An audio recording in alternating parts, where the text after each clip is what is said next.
जय हिंद साथियों, एक और नए भाग के साथ मैं आप लोग के साथ जुड़ चुका हूं और जिसमें आप लोग को जो पीछे के भाग मैंने 6 भाग करवाया है उससे आगे के क्वेश्चन को आज हम लोग डिस्कशन करने वाले हैं। साथियों, जैसा कि आप लोग को पता है, फीटर ट्रेड थ्योरी का एमसीक्यू क्वेश्चन सीरीज को स्टार्ट कर रखे हैं, वो भी आईटीआई फर्स्ट ईयर वाले का। आईटीआई सेकंड ईयर वाले बच्चों के लिए भी हमने एमसीक्यू क्वेश्चन का सीरीज रखा है जो कि आपको शाम के समय में देखने को कहीं ना कहीं मिलता है। तो आप लोग को पता है कि आज का क्लास जो हमारा होगा वो आज का भाग नंबर 7 होने वाला है, जो कि क्लास नंबर 7 होगा। इससे पीछे हम लोगों ने 6 क्लास को कहीं ना कहीं ऑलरेडी कंप्लीट कर लिया है। तो 6 क्लास में जितने भी क्वेश्चन मैंने आप लोग को बताए, अगर आप लोगों ने उस क्लास को नहीं किया है तो आप लोग को सबसे पहले चैनल के पेज पे जाना है और वहाँ से प्लेलिस्ट का सेक्शन आपको देखने को मिल जाएगा और वहाँ से आप लोग प्लेलिस्ट में देखेंगे कि fitter first year MCQ question जो है उसका कहीं ना कहीं प्लेलिस्ट मिल जाएगा और वहाँ पे अगर आप क्लिक करते हैं तो आपको सीरियली वाइज सारे भाग देखने को मिल जाएगा। Class number 1, class number 2, class number 3, इस तरीके से आपको शेड्यूल में काफ़ी अच्छे तरीके से देखने को मिल जाएगा और आप लोग पीछे के भाग को अच्छे तरीके से कंप्लीट कर लेंगे। और आज की क्लास में जो भी बच्चे अभी लाइव में हैं वो बच्चे हमारे साथ क्वेश्चन को डिस्कशन करेंगे, ठीक है। तो ये आईटीआई फर्स्ट ईयर के लिए कहीं ना कहीं हमारा सीरीज चल रहा है जिसमें कि हम 480 से प्लस क्वेश्चन की बात करें कि कहीं ना कहीं 500 प्लस क्वेश्चन आप लोग को इसमें देखने को मिलेगा जो कि निमी के पीडीएफ से लिया गया है। तो आप लोग इसको अगर पीडीएफ के रूप में चाहते हैं, अगर आपको पीडीएफ मिले कि आप लोग अपने तरीके से इसका नोट्स तैयार करेंगे, तो इसके लिए आपको क्या करना है कि आप हमारे यहाँ पे सोशल मीडिया ऐप दिए गए हैं जहाँ पे आप हमसे संपर्क कर सकते हैं। फेसबुक, इंस्टाग्राम या तो ट्विटर, टेलीग्राम या तो फिर आप हमारे वेबसाइट पे भी विजिट कर सकते हैं। अगर आपको पीडीएफ चाहिए तो आपको इसके लिए टेलीग्राम पे जाना है, वहाँ पे अपडेट आईटीआई करियर सर्च करना है या तो आपको डिस्क्रिप्शन के बॉक्स में आपको लिंक देखने को मिल जाएगा, वहाँ से भी आप क्लास को ज्वाइन कर सकते हैं। तो साथियों, ज़्यादा समय नहीं लेंगे, क्लास को सीधे स्टार्ट करेंगे और आप लोग को सबसे पहला आज का जो क्लास का सबसे पहला क्वेश्चन है भाग नंबर 7 का, उससे रूबरू करवाएंगे। इससे पहले जो बाहर की सुनता है वो बिखर जाता है, मतलब कि अगर आपकी बात करें, अगर आप दूसरों की बातों को सुनेंगे, अगर दूसरों की बातों पर अमल करेंगे तो आपको क्या होगा, तो आप अपने जीवन में क्या होगा, बिखर सकते हैं, मतलब कि टूट सकते हैं। और इसके अलावा अगर बात करें जो भीतर की सुनता, मतलब कि अपने अंदर की सुनता, आपकी अंतरात्मा जो कहती है, उसको अगर आप सुनते हैं तो क्या होगा कि वो संवर जाता है, मतलब कि आप अपने आप को, अपने जीवन को सफल बना सकते हैं। मतलब कि आपको बाहर के लोग क्या कह रहे हैं, तो बोलने वाले तो बहुत बोलते रहते हैं, आपको सिर्फ अपने मन की सुननी है कि आपको क्या करना है और आपको कैसे सफल होना है। तो अपनी सफलता के लिए आपको अपने मन का सुनना है, किसी दूसरे की बातों पे बहकावे में नहीं आना। इन्हीं अच्छी बातों के साथ हम लोग आज की क्लास को स्टार्ट करेंगे और देखेंगे आज के क्लास का 7 नंबर भाग का पहला क्वेश्चन। सबसे पहला क्वेश्चन हम लोग के बोर्ड पे आप लोग को कहीं ना कहीं देखने को मिल रहा होगा, what is the use of bevel protector. Bevel protector का उपयोग क्या है। बेवल प्रोटेक्टर आप लोग को ये पिक्चर दिया गया, हमने आप लोग के लिए लेकर आया है, इसके बारे में आपको बोलना है कि ये किस चीज़ के लिए उपयोग में लाया जाता है। तो साथियों, आपको पहले ही नाम से देखने को मिल जाएगा प्रोटेक्टर। ये क्या है, प्रोटेक्टर। प्रोटेक्टर मतलब क्या होता है, तो ये प्रोटेक्टर मतलब होता है चांद। चांद का उपयोग हम लोग कहाँ करते हैं, तो आप लोग को ज्योमेट्री बॉक्स में भी एक चांद देखने को मिलता होगा जिसके मदद से हम लोग क्या करते हैं, एंगल की मेजरमेंट करते हैं। और इसकी एक्यूरेसी कितनी होती है, तो वो एक्यूरेसी होता है 1 डिग्री। कितनी डिग्री होती है, 1 डिग्री कहीं ना कहीं इसकी एक्यूरेसी होती है। और इससे हम लोग क्या करते हैं, तो एंगल मेजरमेंट करते हैं, ठीक है। क्या करते हैं, एंगल मेजरमेंट कहीं ना कहीं करते हैं। यहाँ पे आप लोग देख सकते हैं कि ये चांद के तरीके से है और इसमें एक क्या है, नीडल लगाया गया जिसे हम लोग सुई बोलते हैं। और इसकी मदद से हम लोग क्या करेंगे, तो एंगल का मेजरमेंट इस तरीके से लंबवत लाइन पे कहीं ना कहीं 90 डिग्री के अकॉर्डिंगली लेते हैं। तो ये हमारा किसके लिए उपयोग किया जाता है, तो एंगल मेजरमेंट के लिए उपयोग किया जाता है। ऑप्शन को आप लोग देख लेंगे और ऑप्शन को टिक कर लेंगे। तो हमारा पहला ऑप्शन है चेक द लेंथ, मतलब कि लंबाई की जांच करने के लिए। तो प्रोटेक्टर का मतलब मैंने बताया कि ये एंगल की मेजरमेंट करेगी, तो लंबाई की जांच करेगी नहीं। उसका सेट द वर्क पीस, कार्यखंड को जब हम काम करेंगे तो उसको सेट करेगा, तो ये भी काम ये नहीं करने वाला है। उसका मेजर द एंगल, ऑप्शन में क्या दिख रहा है, मेजर द एंगल, जो कि आपका सही आंसर हो जाएगा, इसे आप लोग टिक कर लेंगे। इसके बाद चौथा जो दिया गया वो दिया गया आपको मेजर द डेप्थ, तो ये क्या गहराई को नापेगा, तो ये गहराई को भी नहीं मापेगा। इस तरीके से आप समझ सकते हैं कि हमारा प्रोटेक्टर जो होता है, बेवल प्रोटेक्टर, वो किसको नापता है, तो एंगल को मापता है, वो भी कितनी एक्यूरेसी में, तो इसकी एक्यूरेसी जो होती है 1 डिग्री कहीं ना कहीं होती है। ओके, ये पहला क्वेश्चन था आज के क्लास का और हम लोग अगले क्वेश्चन को देखेंगे। प्यारे मित्रों, 97 नंबर क्वेश्चन जो दिया गया, name of the file shown, मतलब कि दिखाई गई फाइल का नाम बताना। ठीक है, तो आपको ये फाइल कहीं ना कहीं आपके पीडीएफ के अकॉर्डिंग दिया गया है और बाकी के फाइल आपका भाई आप लोग के लिए समझाने के लिए लाया, ताकि आप लोग को समझने में कोई तकलीफ ना हो। ओके, तो हम लोग इसको समझेंगे कि ये क्या बताया गया है। ठीक है, इसमें ऑप्शन के अकॉर्डिंग हम आपको समझाने की कोशिश करेंगे। ये पहला नंबर दिया गया रिफलर फाइल। रिफलर फाइल क्या होता है, तो इसके बारे में मैं आपको बता दूं। ये सारी फाइल आप लोगों को कहीं ना कहीं रिफलर फाइल का दिया गया है। रिफलर फाइल का क्या काम होता है, तो इसका उपयोग कहीं ना कहीं सोनार लोग करते हैं। सोनार लोग जो सोने पे वर्क करते हैं, चांदी पे वो जो आभूषण बनाते हैं, तो वो छोटे छोटे महीन वर्क करते हैं और उसको अगर फाइलिंग करना हो तो उसके लिए उन्हें किस चीज़ का उपयोग करना पड़ता है, तो रिफलर फाइल का उपयोग करना पड़ता है। क्योंकि ये जो होती है काफ़ी पतली होती है, इसकी एंगल बहुत कम होती है, तो इसका उपयोग वो लोग करते हैं। इसका उपयोग डाई सिंकिंग में भी किया जाता है और इसे दूसरे नाम से भी जाना जाता है, जिसे कि हम कहते हैं नक्काशी फाइल। क्या कहते हैं, नक्काशी फाइल बोलते हैं। इस बात को भी आप याद रखेंगे। इसके बाद आपको बोलेंगे इनग्रेविंग फाइल भी इसे बोला जाता है। ओके, अगला ऑप्शन जो दिया गया उसके बारे में आपको समझाने की कोशिश करेंगे। दूसरा ऑप्शन दिया गया टिंकर फाइल। तो टिंकर फाइल आप लोग को कहाँ देखने को मिलेगा इस पिक्चर में, तो ये आप लोग का कहीं ना कहीं टिंकर फाइल है। टिंकर फाइल का उपयोग हम लोग कहाँ करते हैं, तो इसका उपयोग किया जाता है ऑटोमोबाइल में। ऑटोमोबाइल के पार्ट्स जो होते हैं उसकी फाइलिंग करने के लिए क्या होते हैं, तो जब टिंकरिंग की जाती है ऑटोमोबाइल में, तो उसकी टिंकरिंग के बाद जो फाइलिंग करनी होती है, तो उसके लिए हम लोग टिंकर्स फाइल का उपयोग करते हैं। ठीक है, अब इसके अलावा एक और चीज़ जाननी है कि इसमें जो होती है हैंडल और आपका फाइल का एक बेस, दोनों को सेट करके कहीं ना कहीं उपयोग किया जाता है। तो आप लोग यहाँ देख रहे होंगे कि यहाँ पे आपको एक फाइल दिखाया गया। ठीक है, ये हमारा फाइल है जो कि एक तरफ इसकी दांतें कटी होती है और दूसरे तरफ इसको प्लेन रखा जाता है और बीच में इसको नट के माध्यम से, मतलब कि इसमें होल दिए रहते हैं और इस हैंडल में सेट करते हैं। ये हमारा क्या है, तो टिंकर्स फाइल का हैंडल है, जिसके नीचे क्या करते हैं, तो इस ब्लेड को सेट करते हैं और ब्लेड को सेट करने के बाद इसको हम लोग फाइलिंग के लिए उपयोग करते हैं। तो ये बात थी जो कि मैंने आपको टिंकर्स फाइल के बारे में बताया कि ऑटोमोबाइल्स के जो टिंकरिंग की हुई पार्ट्स होती है उसको कहीं ना कहीं फाइलिंग करने के लिए हम लोग किसका उपयोग करते हैं, तो टिंकर्स फाइल का उपयोग करते हैं। ऑप्शन नंबर सी हमारा क्या है, बैरेट फाइल। बैरेट फाइल क्या होता है इसके बारे में देखिए, तो ये हमारा कहीं ना कहीं बैरेट फाइल है। बैरेट फाइल जो होता है हमारा ट्रेंगुलर फाइल की तरह ही होता है। इसमें भी 3 फेस कहीं ना कहीं कटे होते हैं। 3 फेस कैसा होता है, तो ये त्रिभुजाकार होता है। इस तरीके से कहीं ना कहीं आपका ये बैरेट फाइल देखने को मिलता है। लेकिन इसमें एक बात होती है कि जैसे कि हमारा ट्रायंगुलर फाइल जो होता है इसमें तीनों भुजाएं आपस में क्या होती है, बराबर होती है और तीनों कोण क्या होता है, 60 डिग्री होता है। लेकिन हमारे बैरेट फाइल में क्या होता है, तो 2 भुजा आपस में बराबर होती है और तीसरा भुजा ज़्यादा बड़ा होता है, जो कि आप यहाँ पे पिक्चर में देख रहे होंगे कि 2 भुजा आपस में बराबर है और तीसरा भुजा जो है वो काफ़ी ज़्यादा चौड़ी है।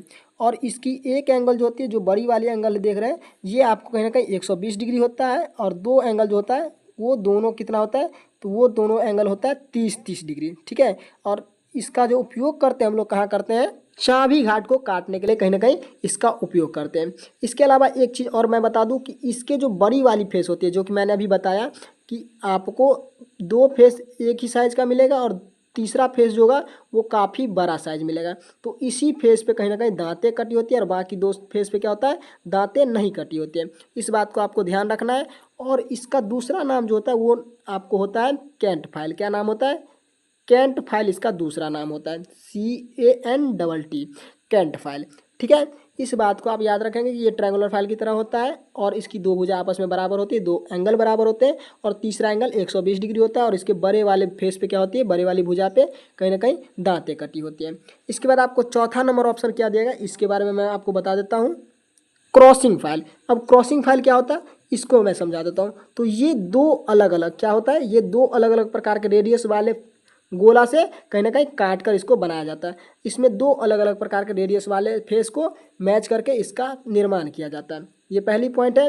उसके बाद दोनों रेडियस जो होता है वो क्या होता है, तो अलग अलग होता है। ये मैंने बता दिया कि एक रेडियस क्या होगा, ज़्यादा होगी और दूसरा रेडियस क्या होगा, तो दूसरा रेडियस कम होगा। अब ऐसा क्यों होता है, तो अगर दोनों रेडियस को बराबर रखा जाए तो वो क्या होगा, राउंड फाइल का कहीं ना कहीं रूप ले लेगा और राउंड फाइल का रूप ले लेगा तो ये हमारे राउंड फाइल में गिनती आएगी। इसको हम क्रॉसिंग फाइल नहीं बोल सकते। इसीलिए इसमें क्या करते हैं, तो 2 अलग अलग फेस के उपयोग से हम लोग इस फाइल को निर्माण करते हैं। इसके अलावा मैंने जो बताया कि 2 रेडियस होते हैं, तो दोनों रेडियस पे कहीं ना कहीं आपको दांतें कटे हुए देखने को मिल सकते हैं।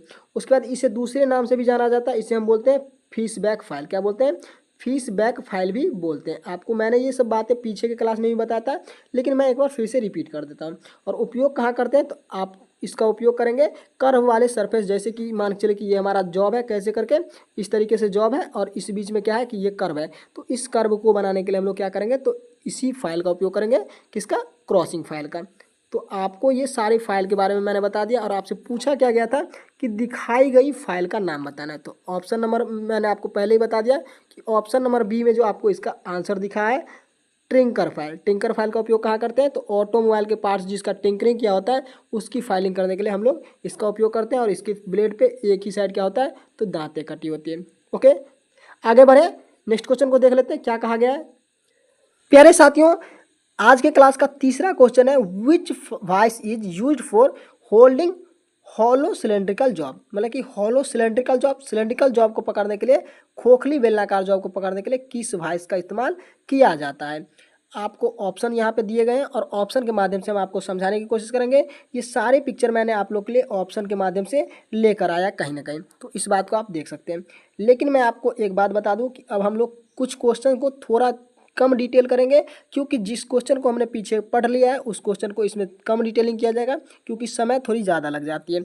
अब समय को बचाने के लिए हम लोग क्या करेंगे, तो जिस क्वेश्चन को हमने पहले कर लिया है उस क्वेश्चन में कम समय देंगे, और जिस क्वेश्चन को हम लोगों ने नहीं किया, पहली बार हम लोग के लिए वो आएगा, तो उसको हम आपको अच्छे तरीके से समझाने की कोशिश करेंगे। ये क्वेश्चन आप लोगों को कहीं ना कहीं पहले भी देखने को मिला भाई इसके माध्यम से, तो हम आपको थोड़ा इसमें कम समझाने वाले हैं।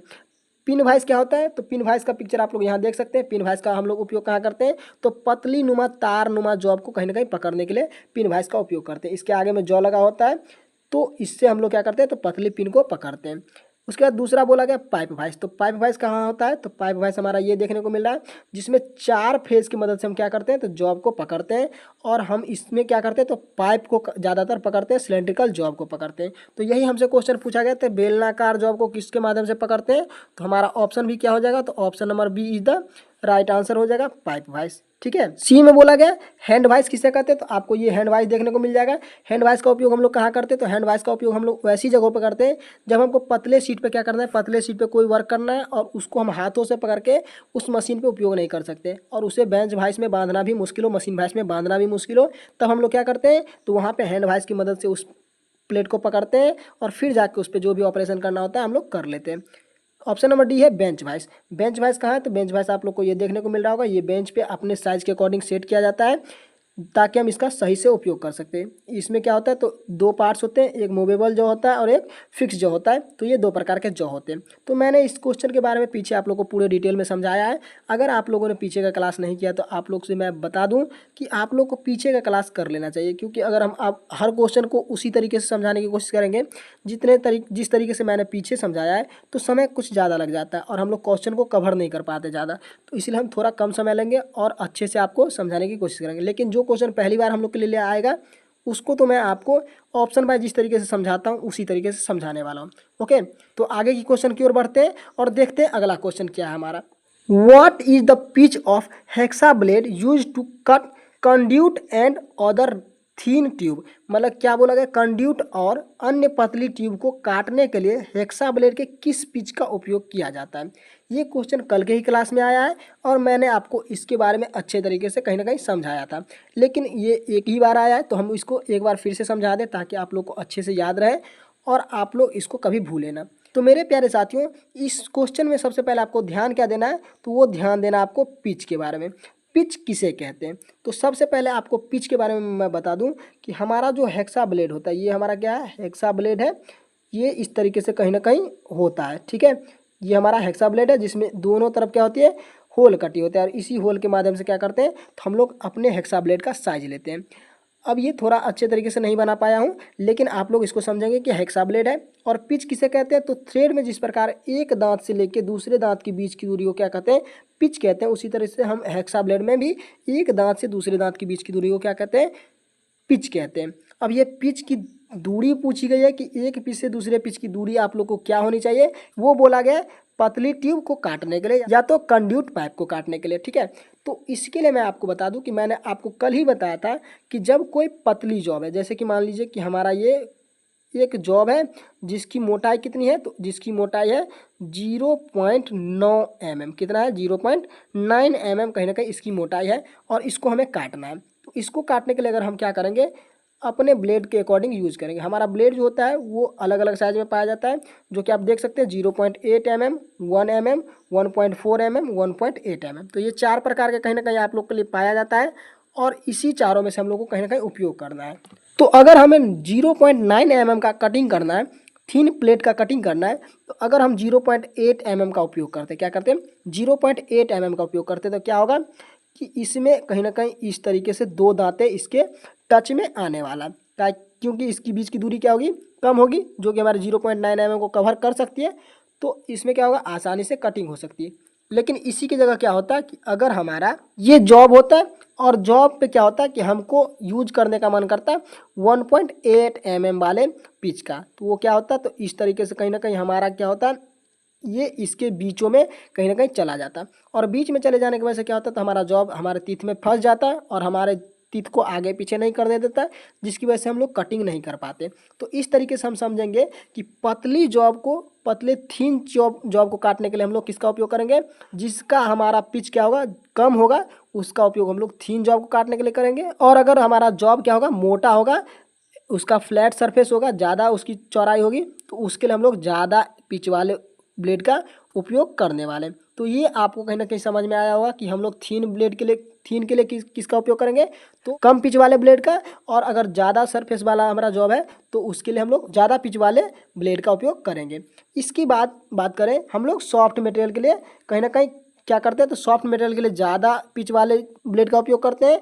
और अगर हार्ड मटेरियल है, क्या है, हार्ड मटेरियल है, तो उसके लिए हम लोग कम पिच वाले ब्लेड का उपयोग करते हैं। अब इसके पीछे का क्या रीज़न है, तो सॉफ्ट मटेरियल में क्या होता है, तो सॉफ्ट होता है, उसको हम अगर काटते हैं तो हमारा दांत भी टच में आता है, तो क्या होता है कि वो आसानी से रगड़ खा के कट सकता है। लेकिन अगर हार्ड होगा तो क्या होगा, मेटल तो कटना नहीं चाहेगा, तो उसके लिए हमको कम से कम 2-3 दांतें क्या होगी, तो सरफेस पे कहीं ना कहीं ये जैसे जॉब है और इसको हम काटना चाहेंगे तो इस पर कहीं ना कहीं 2-3 दांतें टच करनी चाहिए, तब जाके हमारा क्या होगा, मेटल कटिंग हो सकता है। तो हार्ड मटेरियल का क्या होता है, तो वो कटना नहीं चाहता है, वो ज़्यादा अपनी ताकत दिखाती है, तो उसके लिए हम लोग को कहीं ना कहीं 2 से 3 पिच कहीं ना कहीं अपने जॉब पे टच करवाना है, ताकि हम लोग आसानी से कटिंग कर सकते हैं। तो हार्ड मटेरियल के लिए हम लोग क्या करेंगे, और सॉफ्ट मटेरियल के लिए ज़्यादा पिच वाले मटेरियल का उपयोग करेंगे। तो ये नोट्स आप लोग के लिए दिया गया है, जो कि आप लोग कॉपी पेन में नोट कर लेंगे। सॉफ्ट मटेरियल के लिए जैसे कि bronze, brass, soft steel, cast iron, इसके लिए हम लोग क्या करेंगे, तो 1.8 mm पिच वाला, मतलब कि जो दूर दूर वाला पिच होगा उसका उपयोग कर सकते हैं। उसका टूल स्टील या तो हाई स्पीड स्टील के लिए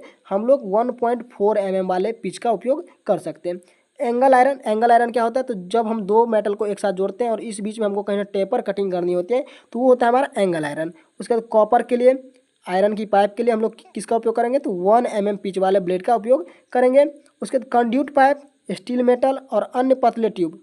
कंड्यूट पाइप किसे कहते हैं, तो जिसमें हम बिजली का वायर जो है कहीं ना कहीं एक दूसरे से दूसरे जगह ले जाते हैं, उसे हम कंड्यूट पाइप कहते हैं। स्टील मतलब कि स्टील की जो भी चीज़ होंगी उसको काटने के लिए, और अन्य पतले ट्यूब, तो मतलब पतले जॉब को काटने के लिए हम लोग किसका उपयोग करेंगे, तो 0.8 mm वाले पिच का उपयोग करेंगे। तो इस हिसाब से हमारा आंसर क्या हो जाएगा, answer number A is the right answer, कि हम लोग कंड्यूट पाइप और पतली ट्यूब को काटने के लिए 0.8 mm वाले थीन पिच का उपयोग करने वाले। ये क्वेश्चन आप लोग को अच्छे से समझ में आया होगा। नेक्स्ट क्वेश्चन की ओर बढ़ेंगे और देखेंगे अगला सवाल क्या पूछा गया हम लोगों से। Which metal cutting saw is use for cutting different profile. अब आप लोग को कहीं ना कहीं मेटल काटने के लिए किस सॉ को उपयोग करते हैं। सॉ मतलब कि काटने वाली मशीन जो होती है, आरी वाली मशीन, विभिन्न प्रोफाइल को काटने के लिए किस धातु काटने वाली सॉ का उपयोग किया जाता है, ये पूछा गया आप लोग से। आप लोग को ऑप्शन में कहीं ना कहीं कुछ मशीन्स के नाम दिए गए, जिसकी फोटो मैंने यहाँ लगा रखी है और आपको इसके बारे में समझाने वाला हूँ कि ये क्या होती है और कैसे काम करती है। सबसे पहले ऑप्शन ए में दिया गया आप लोग को पावर सॉ। क्या दिया गया है, पावर सॉ। पावर सॉ कैसे काम करता है, तो इसे सबसे पहले दूसरे नाम से जो जाना जाता है उसके बारे में मैं बता दूं। तो आप लोग पावर सॉ को देखेंगे, सबसे पहले ये हमारा क्या है, यहाँ पे आप लोग को पावर सॉ छोटी भागों में दिखाया गया।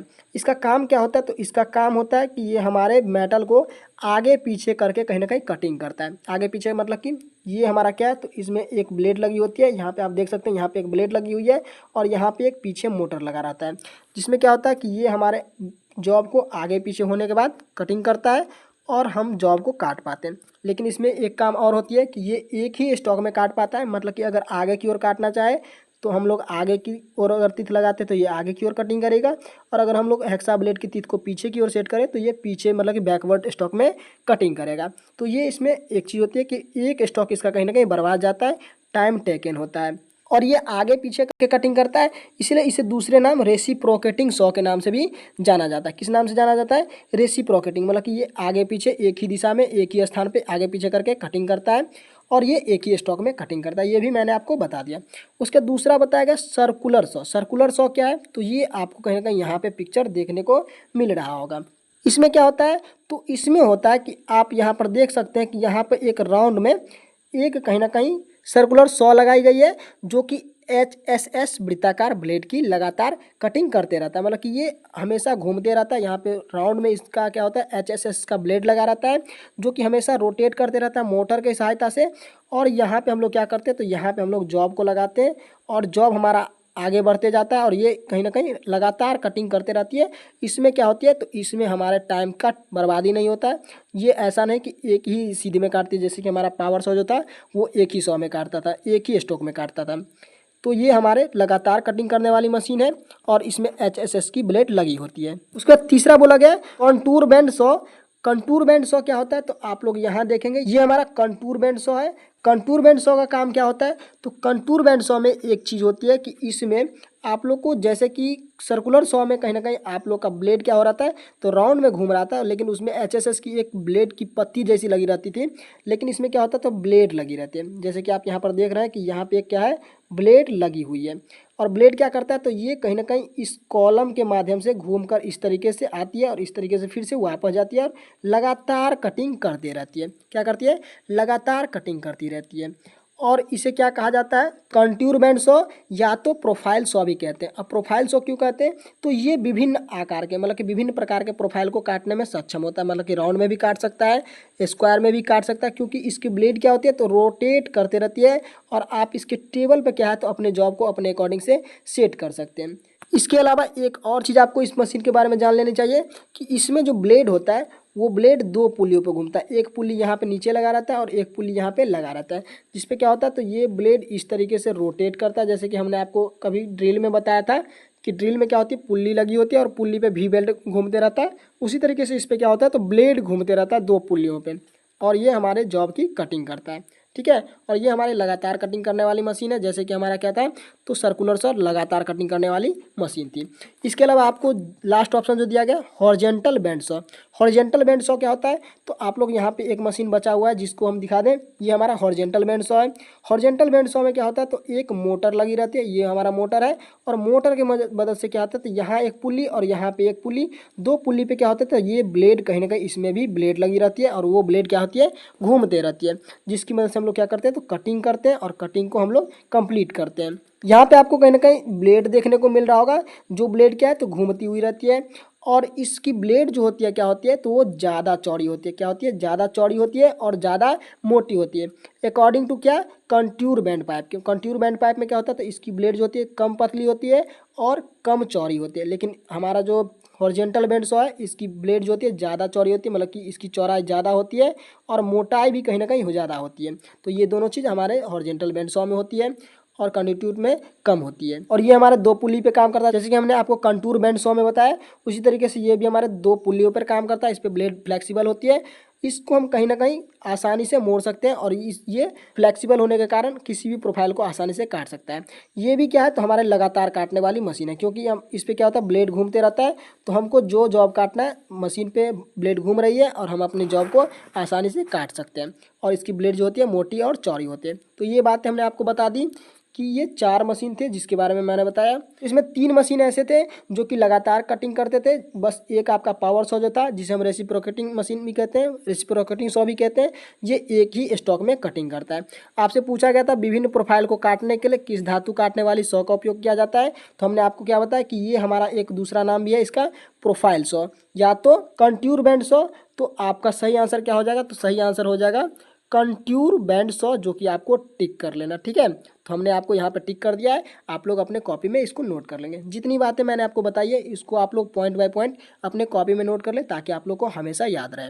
नेक्स्ट क्वेश्चन की ओर बढ़ते हैं और देखते हैं अगला क्वेश्चन 101 नंबर का क्वेश्चन क्या पूछा गया है।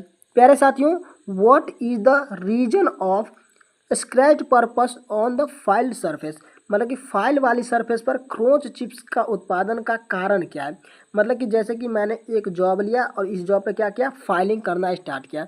एक समय क्या हुआ कि हमारा फाइलिंग अच्छे तरीके से हो रहा था और हम अपने जॉब को सरफेस को फिनिश कर रहे थे, और सरफेस फिनिश होते होते हमारे सरफेस में क्या हुआ कि अचानक से उसमें स्क्रैच आना स्टार्ट हो गया। अब ये स्क्रैच क्यों आया है, इसके बारे में आपसे पूछा गया कि ये जो स्क्रैच आ जाती है हमारे सरफेस पे वो किस कारण से आती है। तो आपको इसमें ऑप्शन दिए गए, ऑप्शन के माध्यम से हम आपको सारी प्रॉब्लम को समझाते हैं। पिनिंग क्या होता है, पहला ऑप्शन आपको पिनिंग दिया गया है, और पिनिंग क्या होता है। तो हमारा एक क्या होता है, तो हम मान लेते हैं कि ये हमारा क्या है, ये हमारा फाइल है, ठीक है, ये हमारा फाइल है और फाइलों पे दांत कटी होती है, दो दिशाओं में दांत कटी होती है, ये बात आपको मैंने पहले ही बता रखा है। और ये जो फाइल पे दांत कटी होती है इसमें क्या होता है, तो इस दांत के बीच में हम जब हार्ड मटेरियल की कटिंग करती हैं तो हार्ड मटेरियल की कटिंग करते समय हार्ड मटेरियल जल्दी कटना नहीं चाहता है, क्योंकि उसके बीच के बाउंडेशन जो होते हैं काफ़ी मजबूत होते हैं। तो वो क्या होता है, तो हमारे चिप्स के रूप में हमारे फाइल के दांतों के बीच में फंस जाते हैं। तो इसी प्रक्रिया को हम लोग क्या कहते हैं, तो चिप्स जो फाइल के दांतों के बीच में भर जाता है उसे हम लोग पिनिंग कहते हैं। इससे हमारे जॉब के ऊपर क्या होता है, तो हमारे जॉब के ऊपर स्क्रैच आने लगता है, क्योंकि हमारा फाइल का तीर जो है अगर कटिंग करेगा तभी तो फ्लैट सरफेस आएगा और फिनिश सरफेस आएगा, लेकिन इस बीच में जो चिप्स फंस जाता है वो चिप्स के पॉइंट जो होते हैं वो पॉइंट हमारे सरफेस पे स्क्रैच का निशान लगा देते हैं। तो ये हमारा पहला ऑप्शन ही क्या होगा, इसका सही आंसर हो जाएगा, जिसको आपको टिक कर लेना, पिनिंग ऑफ फाइल जो हमारा होता है जिसकी वजह से हमारा स्क्रैच आता है। अब दूसरे ऑप्शन के बारे में भी मैं आपको बता दूं कि दूसरा ऑप्शन जो दिया गया ग्लेजिंग, ग्लेजिंग क्या होता है। तो ग्लेजिंग शब्द को आप लोग हमेशा ग्राइंडिंग में याद रखेंगे, किसमें, ग्राइंडिंग में याद रखेंगे, क्योंकि ग्राइंडिंग जो हम लोग करते हैं ग्राइंडिंग मशीन में क्या होता है, तो व्हील लगे होते हैं। आप लोग देखे होंगे कि ये हमारा क्या है, तो इस तरीके से राउंड में व्हील होता है जिसके बीच में क्या होता है, तो सेंटर होल होता है, जिसको हम लोग अपने ग्राइंडर पे सेट करके कहीं ना कहीं इसका उपयोग करते हैं। हमारा ग्राइंडर जो व्हील बना होता है वो दो चीज़ों से मिलकर बना होता है, एब्रेसिव और बॉन्ड से। एब्रेसिव और बॉन्ड से क्या होता है, तो मटेरियल के अकॉर्डिंग इसको बॉन्ड से मिलाकर बनाया जाता है, और इसमें छोटे छोटे पार्टिकल्स मतलब कि छोटे छोटे कणों से कहीं ना कहीं इसके ग्राइंडिंग व्हील को तैयार किया जाता है, ठीक है। अब ग्राइंडिंग व्हील को जो अगर हम पूरा ओपनली देखेंगे तो हमारा कहीं ना कहीं इस प्रकार का कहीं ना कहीं देखने को मिलेगा कि ये छोटे छोटे कणों से मिलकर कहीं ना कहीं बने हुए हैं, और ये एक दूसरे के ऊपर लगा हुआ रहता है, इस तरीके से लगा रहता है। और अगर हम मान के चलते हैं कि ये हमारा क्या जॉब है, और जॉब के सतह में हमारा ये ऊपर वाला तीत क्या है कि ये टच कर रहा है, तो ये हमारे जॉब को टच करेगा और ये हमारे जॉब को फिनिश करने का काम करेगा, और जब फिनिश करने का काम करेगा तो हमारा जॉब घिसेगा, और जॉब के साथ क्या होगा, तो हमारे ये ग्राइंडिंग का तीत जो है वो भी धीरे धीरे घिसना स्टार्ट होगा। अब धीरे धीरे घिसते घिसते घिसते घिसते क्या होगा, तो ये नीचे तक आएगा, और एक समय ऐसा आएगा कि ये ऊपर वाले जो पॉइंट है कटिंग पॉइंट वो कहीं ना कहीं कमज़ोर होकर क्या होगा, इससे टूट कर अलग हो जाएगा, और फिर नया चमकीला दांत जो है बाहर आएगा, नया एब्रेसिव बाहर आएगा, जो कि क्या होगा, तो हमारे जॉब की कटिंग करेगी। लेकिन अगर मान के चले कि इनके बीच में बॉन्ड जो दिया जाएगा वो बॉन्ड क्या हो, वो ज़्यादा पावरफुल हो, ज़्यादा शक्तिशाली हो, तो वो क्या करेगा, इसको हटने नहीं देगा, और हटने नहीं देगा तो क्या होगा, एक समय ऐसा आएगा कि ये घिस जाएगा और हमारी सतह क्या होगी, चमकदार हो जाएगी, ग्राइंडिंग व्हील की सतह चमकदार हो जाएगी, और चमकदार होने के बाद क्या करेगा, वो कटिंग करना बंद कर देगा। तो ये जो आपका जो घिसने के बावजूद भी इस जगह से नहीं हट पाया उसे ही हम लोग ग्लेजिंग बोलते हैं, ठीक है। तो व्हील जो होता है, व्हील में अगर हमारा चिप्स जो होता है बॉन्ड अगर नहीं हटने देता है कटिंग पॉइंट को, तो वही हमारा जो प्लेन होकर चमकदार हो जाता है उसे हम लोग ग्लेजिंग बोलते हैं। इसके बाद अगले ऑप्शन की ओर चलेंगे। अगला ऑप्शन क्या दिया गया हम लोग को, हमने इसका आंसर आप लोग को पहले ही टिक करके बता दिया। तीसरा ऑप्शन है फाइल बाइट। फाइल बाइट क्या होता है, तो फाइल में जो हमने आपको बताया कि ये हमारा फाइल है, और फाइल में क्या है, तो हमारे फाइल में कहीं ना कहीं चिप्स फंस जाते हैं, तो उसे हम लोग क्या कहते हैं, पिनिंग कहते हैं। अब पिनिंग के बाद हम लोग इस फाइल से जब इस चिप्स को निकालना चाहते हैं तो इसके लिए हम लोग जिस चीज़ का उपयोग करते हैं उसे हम लोग फाइल बाइट कहते हैं, जो कि लकड़ी का बना होता है, और उसमें क्या होता है, लोहे के तार लगे होते हैं, जिसकी मदद से हम लोग इसको घिस घिस के क्या करते हैं, तो इसके बीच से एब्रेसिव को हटा देते हैं। लेकिन इसको हटाने से एक डिसएडवांटेज है, इसको हटाने से क्या होता है, तो हमारे फाइल की टीथ जो होती है वो भी शार्प हो जाती है, वो भी कटिंग करना बंद कर देती है, वो भी खराब हो जाती है। उसके बाद अगला जो ऑप्शन दिया गया वो दिया गया आपको वार्पिंग। वार्पिंग क्या होता है, वार्पिंग मतलब होता है ऐंठना। ऐंठना किसे कहते हैं? तो ऐंठना होता है कि जब मान के चले कि हम लोग अपने फाइल को, हमने आपको इससे पीछे के क्लास में बताया था कि हम लोग जब फाइल को बनाते हैं और फाइल को बनाने के बाद हम लोग क्या करते हैं, उसकी हार्डनिंग एंड टेम्परिंग करते हैं। क्या करते हैं? हार्डनिंग एंड टेम्परिंग करते हैं। और हार्डनिंग टेम्परिंग करने में क्या होता है, तो हम लोग पहले फाइल को पूरा गर्म करते हैं और फिर जाके उसको कूलेंट में डालकर कहीं ना कहीं उसको टेम्परिंग करते हैं। तो इसके माध्यम से आपको एक और क्वेश्चन नया बन के आ जाता है कि हम लोग जो अपने फाइल का हार्ड एंड टेम्परिंग करते हैं, तो टेम्परिंग करने के समय हम लोग अपने फाइल को कूलेंट में किस तरीके से डालते हैं। तो आपको ऑप्शन दिया जाएगा हॉरिजेंटल, वर्टिकल या तो एंगुलर में। तो आपको इसका सही आंसर जो हो जाएगा वो हो जाएगा वर्टिकल। मतलब कि वर्टिकल में इसलिए दिया जाता है कि हमारा फाइल जो है वो टिल्ड ना हो, ऐड नहीं। ऐड जाएगा तो हमारा फाइल का सतह जो है खराब हो जाएगा। उस तरीके से हम जो फाइल बनाएंगे वो फाइल हमारे किसी काम का नहीं रहने वाला। इसीलिए इसमें क्या करते हैं, तो वर्टिकल ही देते हैं। अब जब हम हार्ड एंड टेम्परिंग करते हैं तो वो ऐंठन से बचाने के लिए क्या करते हैं, तो उसको थोड़ा कर्व भी बनाया जाता है। बीच के सतह को हल्का उभार दिया जाता है और साइड की सतह को थोड़ा डीप रखा जाता है। तो ये क्वेश्चन सब भी आपको याद रखना है कि फाइल के बीच के सतह को उभार कर क्यों बनाया जाता है। तो वो आपको ऐंठन से बचाने के लिए जब हम हार्ड एंड टेम्परिंग करते हैं। और हार्ड एंड टेम्परिंग कैसे करते हैं, तो वो वर्टिकली हम लोग करते हैं, जिससे कि ऐंठन आने का डर रहता है और ऐंठन नहीं आती है वर्टिकल करने से। तो ये हमारे ऑप्शन थे। इसका सही आंसर जो है मैंने आपको बताया वो क्या था, तो वो पिनिंग ऑफ फाइल था, जिसको आप लोग टिक कर लेंगे। अगले सवाल को देख लेते हैं। अगला सवाल हम लोग के लिए क्या दिया गया है। सवाल है, what is the name of chisel? इस चीजल का नाम क्या है, इस छेनी का नाम क्या है? तो प्यारे साथियों, आप लोग को इस तरीके के क्वेश्चन कहीं ना कहीं 5 से 6 बार हमने आपको पीछे 6 भागों में जितने भी क्लास लिए हैं उसमें कहीं ना कहीं 5 से 6 बार समझा चुका हूं। तो आप लोग किसी भी भाग को निकाल कर देखेंगे तो सभी में मैंने डीपली समझाया। जिन बच्चों ने देख लिया है उनको पता होगा कि सूरज भैया ने आप लोग को किस तरीके से इस क्वेश्चन का डिटेलिंग, या तो किस चीजल का क्या उपयोग है, किस चीजल का क्या एंगल होता है, किस चीजल का उपयोग हम लोग कहाँ करते हैं, और उसकी चौड़ाई क्या होती है, मोटाई क्या होती है, एडवांटेज क्या होता है, डिसएडवांटेज क्या होता है। तो ये सारी बातें सूरज भाई ने आपको पहले ही बता रखी है। सबसे पहला ऑप्शन है फ्लैट चीजल। आप लोग को ये फ्लैट चीजल का पिक्चर देखने को मिल जाएगा, जिसकी फेस जो होती है ज़्यादा चौड़ी होती है और इसका उपयोग कहाँ करते हैं, तो चिपिंग के लिए करते हैं। ठीक है। दूसरा बोला गया वेब चीजल। वेब चीजल कहाँ है, तो आप लोग ये देख रहे हैं वेब चीजल दिया गया आप लोग को। और वेब चीजल का उपयोग कहाँ करते हैं, तो वेब चीजल का उपयोग करते हैं जब हम किसी भी अपने जॉब पे, जैसे कि हमारा जॉब है और इस जॉब में क्या करना है, तो हमको इस तरीके से बीच से मेटल काट के इसको हमको कहीं ना कहीं हटाना है। अब फीटर में हम लोग, तो फीटर में तो कोई दूसरा मशीन आएगा नहीं, हम लोग को हेक्सा की मदद से काटना है। तो हम लोग क्या करते हैं, ड्रिल मशीन का उपयोग करते हैं और इस पर लगातार 2 से 3 mm के दूरी पे क्या करते हैं, चेन ड्रिलिंग कर लेते हैं। क्या करते हैं, चेन ड्रिलिंग कर लेते हैं। और चेन ड्रिलिंग करने के बाद क्या करते हैं, तो वेब चीजल लेते हैं और इस तरीके से इसके बीच वाले भाग पे रखते हैं और इस पे ऊपर से हैमरिंग कर देते हैं। ठीक है। और हैमरिंग करने से क्या होता है, तो बीच वाला मटेरियल टूट जाता है और फिर हम इसको फाइल करके सरफेस को सही कर लेते हैं। तो हमारा ये वेब चीजल जो है चेन ड्रिलिंग के बाद के मटेरियल को हटाने के लिए उपयोग किया जा रहा है। तो वेब चीजल का उपयोग भी मैंने बता दिया कि वेब चीजल का उपयोग कहाँ करते हैं, और आपको पिक्चर में जो क्वेश्चन पूछा गया था ये भी मैंने आपको कहीं ना कहीं क्लियरली बता दिया। ओके। अगला ऑप्शन है क्रॉस कट चीजल। ये आप लोग को क्रॉस कट चीजल दिखाया गया जो कि आपके फ्लैट चीजल के अकॉर्डिंग ही होता है, लेकिन फ्लैट चीजल का फेस जो होता है ज़्यादा चौड़ा होता है और क्रॉस कट चीजल का फेस थोड़ा कम चौड़ा होता है। इसकी चौड़ाई और मोटाई के बारे में भी मैंने बताया था, इसकी लेंथ कितनी होती है, तो सारे मैंने पीछे के क्वेश्चन में बता रखा है। और इसकी मोटाई क्या होती है, ज़्यादा होती है, जबकि फ्लैट चीजल में मोटाई कम होता है। और ये उपयोग क्या कहाँ किया जाता है, तो ये उपयोग किया जाता है आपको चाबी घाट को काटने के लिए। उसके बाद आपको लास्ट ऑप्शन दिया गया डायमंड पॉइंट चीजल। तो डायमंड पॉइंट चीजल आप लोग देख सकते हैं कि यहाँ पे एक डायमंड पॉइंट चीजल दिखाया गया है, जिसकी एंगल जो होती है वो 60 डिग्री होती है और इस तरीके से ये बनी होती है।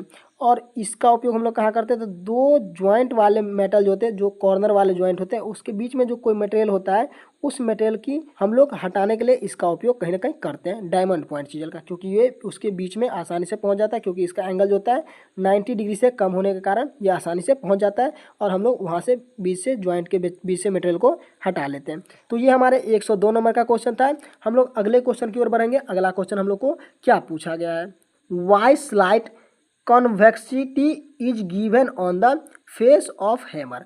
मतलब कि हथौड़े के फेस पर आप लोग को थोड़ी उत्तलता क्यों दी जाती है, ये बात पूछा गया है।